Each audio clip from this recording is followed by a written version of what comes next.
Fontainebleau is cold, themeless, and looks like a dead mall. The newest addition to the Las Vegas Strip has had an extremely rocky start, and the latest decline in tourism has only made things worse. The property opened on December 13th, 2023, located on the north end of the Las Vegas Strip, drawing from the iconic Fontainebleau brand in Miami.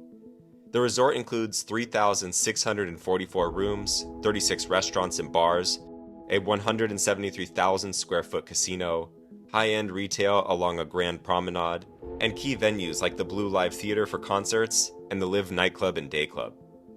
At 67 stories, it's designed to attract high-end gamblers and affluent travelers who spend generously.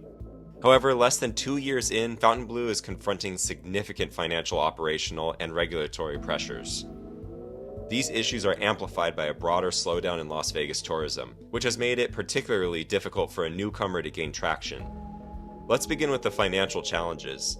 In the months immediately following its opening, reports indicated the resort was losing up to $400,000 per day. This stemmed from operational costs like staffing, aggressive marketing, and routine expenses like maintenance and utilities, outpacing incoming revenue from rooms, gaming, and dining combined. By late 2025, the situation remains strained. Las Vegas experienced a clear decline in visitors compared to 2024, with fewer arrivals by air travel and reduced convention bookings. Fontainebleau's position on the north end limits foot traffic, requiring guests to go out of their way to see the property. The resort's strategy focused primarily on wealthier guests, high-stakes players at premium tables, shoppers at designer outlets, and exclusive pool users has proven to be unsuccessful in this environment. While this approach maximizes revenue per guest during peak periods, Las Vegas operates on a diverse base. Locals for daily gaming, budget tourists for shows and buffets, and mid-tier visitors for broader spending. Overemphasizing the high-end leaves gaps in consistent activity. As a result, the property's expansive public areas, with their high ceilings and large art, are underutilized, leading guests to describe sections as feeling impersonal or overly spacious.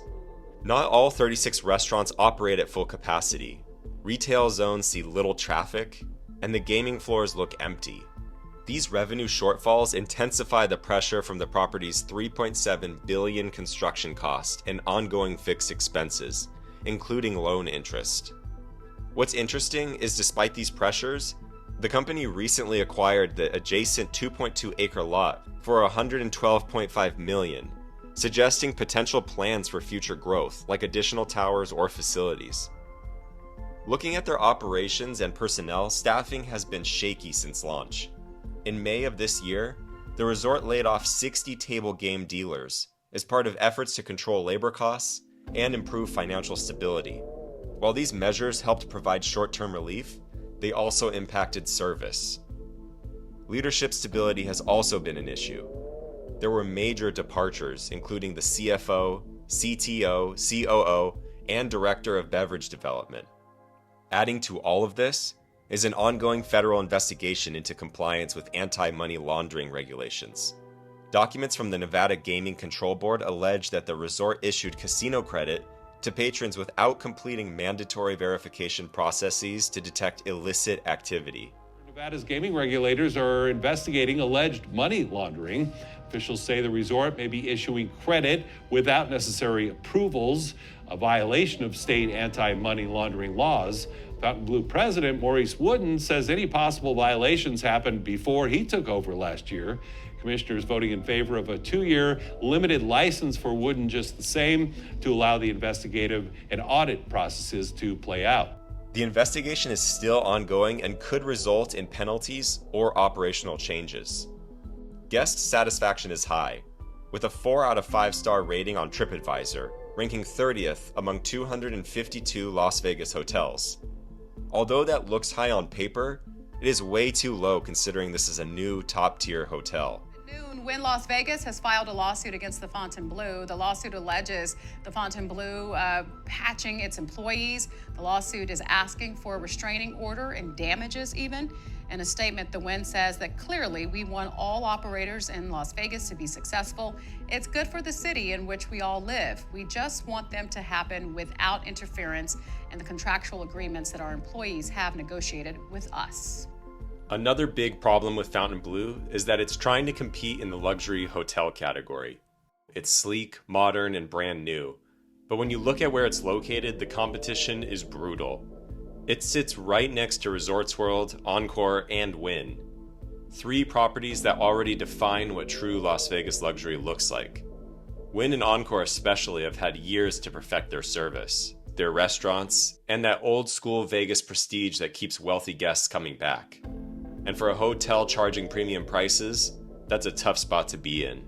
Fontainebleau, on the other hand, is still filling in some of its spaces and trying to build up that same sense of excitement.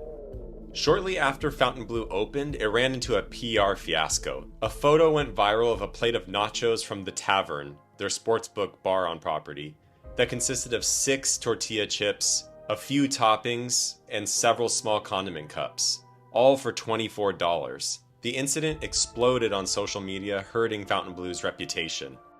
Another issue is that Fontainebleau seems to struggle with being itself. It borrows ideas that are already well known in Vegas, which makes it feel less original. For example, Fontainebleau rolled out an Oasis ice rink and movie screenings during winter and holiday periods. But this move looks very similar to what the Cosmopolitan has been doing for years, with its rooftop ice rink and outdoor film showings. This is another reason why many people feel like the property is not unique. It seems like Fontainebleau is still doing well in regards to entertainment. Their theater and club lineups are always full with big headliners. Events like those are when you see the majority of people heading to the property. They have also tried to make amends with locals and budget travelers by offering free parking and posting special deals like flash sales to try to get people interested in visiting again. The workforce unionized earlier this year, securing improved wages and benefits, so we may see a higher level of service quality going forward. This is a pivotal moment for Fontainebleau. They got themselves in this mess, partly because of their strategy to only go after elite clientele, and partly because Vegas has had a downturn in tourism. They will need to get through the investigation, stabilize their leadership, and continue trying to attract locals and budget travelers if they are going to prevent this ship from sinking. I have visited Fontainebleau a dozen times. I can say from personal experience that the rooms and pool are very nice and luxurious, but the casino floor leaves something to be desired. The emptiness of the property is magnified by the tall ceilings and cold color scheme. There is also no draw to bring people into the property itself. Bellagio has the fountains, Wynn has Lake of Dreams, Flamingo has the wildlife habitat, and Fontainebleau has an upside-down 1966 Ford Galaxy. Not something I would want to go out of my way to see in person. What do you think about Fontainebleau? Have you ever stayed here before? Do you think that they can correct course and thrive on the Strip? Leave your thoughts in the comments below. Subscribe for more breakdowns like this, and I'll see you next time.